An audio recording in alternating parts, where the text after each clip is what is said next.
Cardona, vamos al cristalazo, ¿te parece bien? Es buen tema, el tema de las impugnaciones contra la Ley de Seguridad Interior, ya son 5, a ver a cuántas da entrada a la Corte finalmente.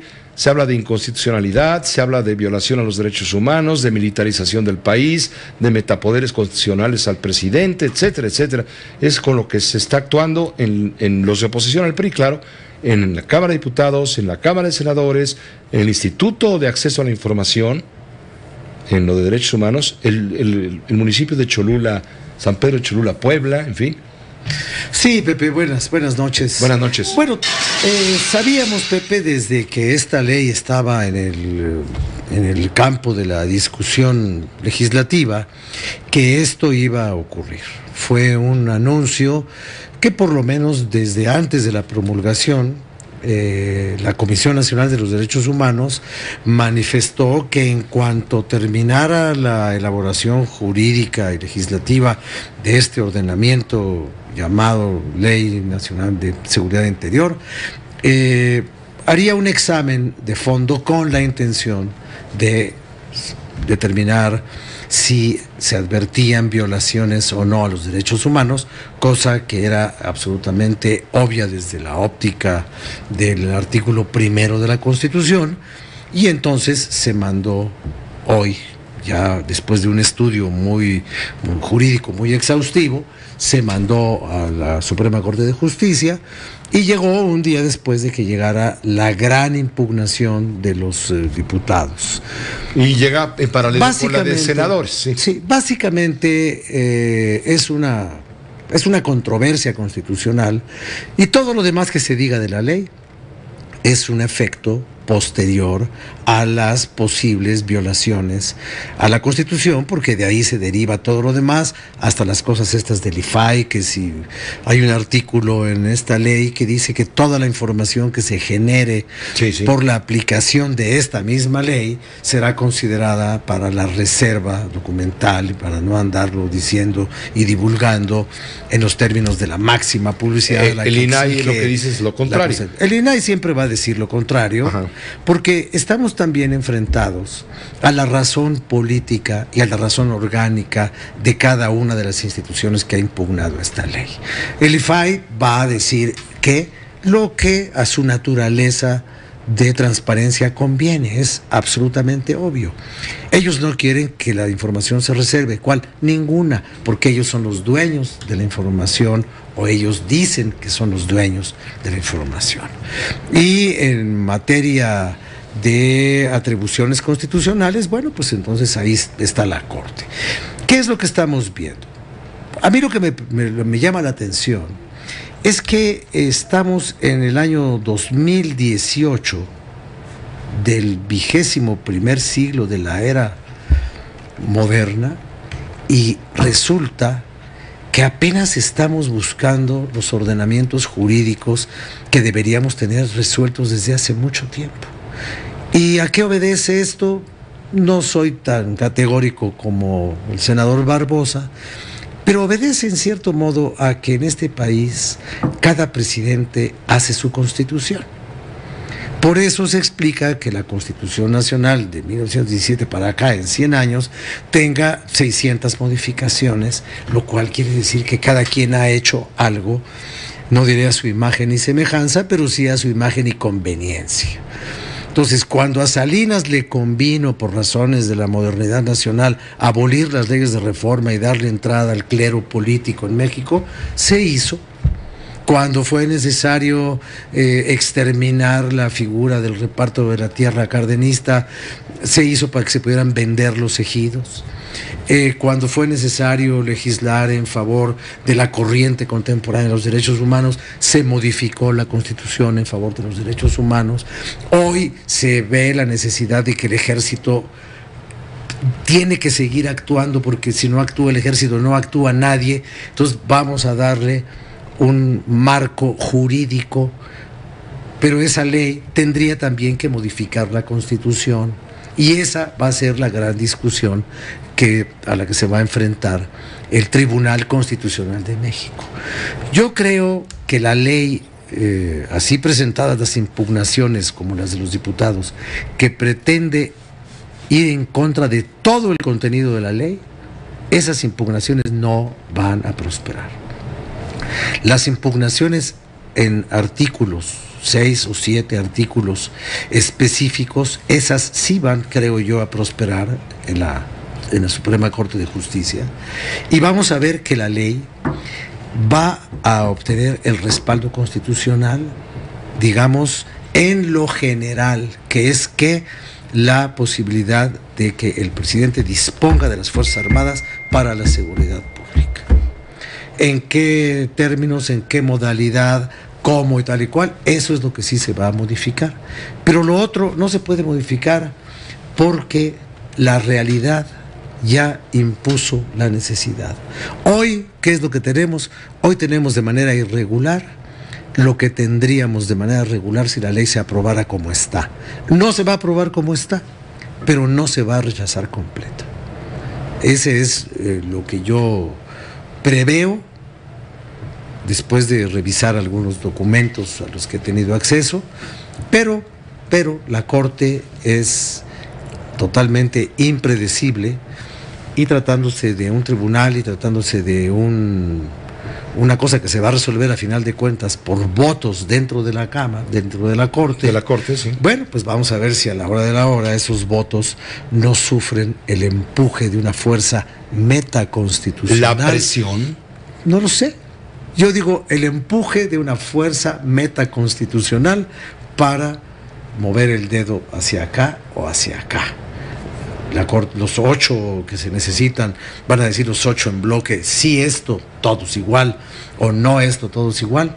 Lo dudo mucho. Vamos a ver cómo se va a comportar la Suprema Corte en esta que para mí es una de las decisiones más trascendentes que se puedan tomar en materia jurídico-constitucional, porque de esto va a depender mucho que este país abandone para sus habitantes la percepción que el 70 y tantos % de los mexicanos tiene de que vive en un lugar inseguro, de que vive en un lugar violento, de que no está contento con su entorno físico, ni en su barrio, ni en su ciudad, y para que después no nos ofendamos cuando aquel que vive allá en Washington nos diga que somos el país más peligroso del mundo. No somos el país más peligroso del mundo para todo el mundo, pero sí hemos sido el país más peligroso del mundo para 200 y tantos mil mexicanos muertos violentamente en una década. Rafael, quédate, hemos sido muy peligrosos. Quédate por favor aquí con nosotros en la cabina, porque tenemos contacto con Juan Antonio Jiménez en otro asunto que también ha levantado mucha polvareda.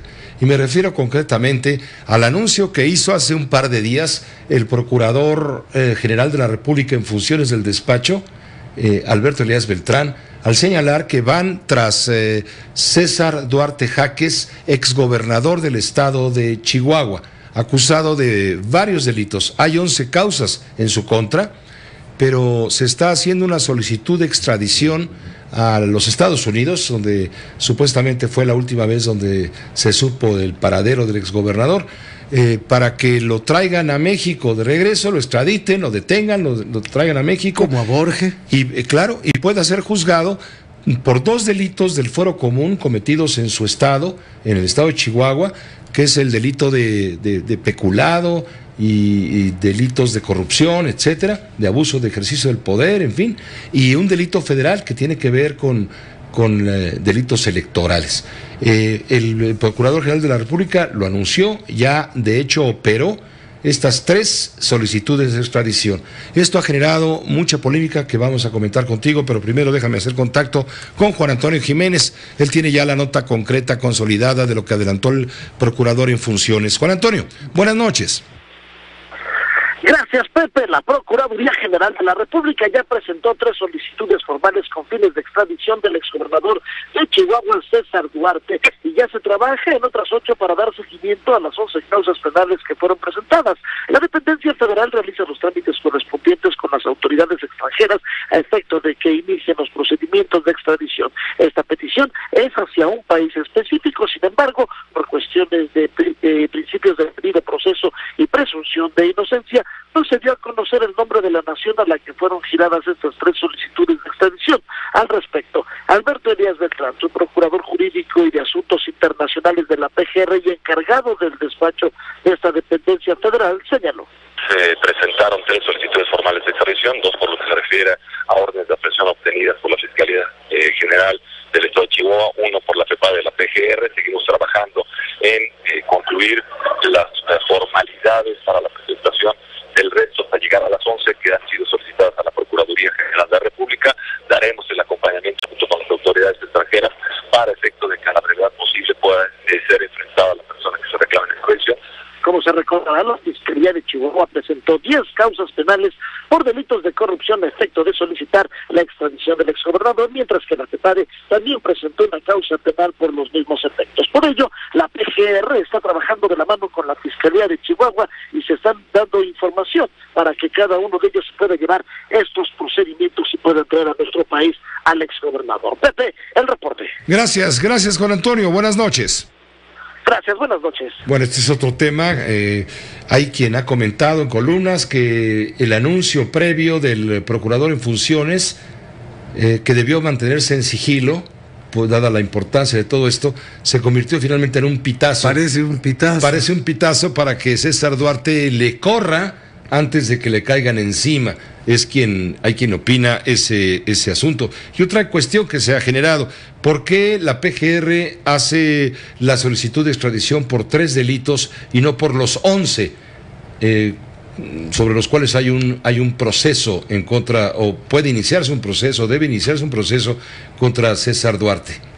Mira, a mí lo que me sorprende un poco, y debo explicar que no soy un experto en derecho internacional, pero a mí me parece que es muy difícil extraditar a una persona que no está detenida. La lógica te dice que la extradición es la posibilidad de juzgar a una persona en el país de origen de sus delitos y que hay un convenio entre 2 estados para que los fugitivos sean entregados al país en donde delinquieron y no se sustraigan de la acción de la justicia por haberse escapado. Pero para que haya justicia tiene que haber un reo.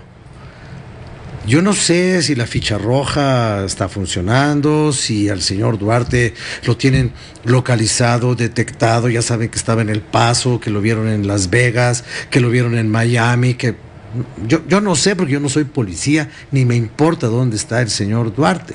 A mí no me importa. Lo que le pase tampoco me importa. No es asunto mío.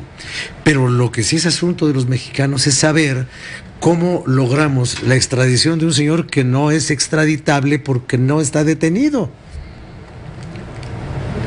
Entonces es un poco poner los bueyes delante de la carreta. Bueno, entonces ahí esta carreta. Hipótesis tuya fortalece la teoría del pitazo. Ahora, ¿en qué lugar del mundo se puede esconder alguien para que no lo alcancen los convenios de extradición?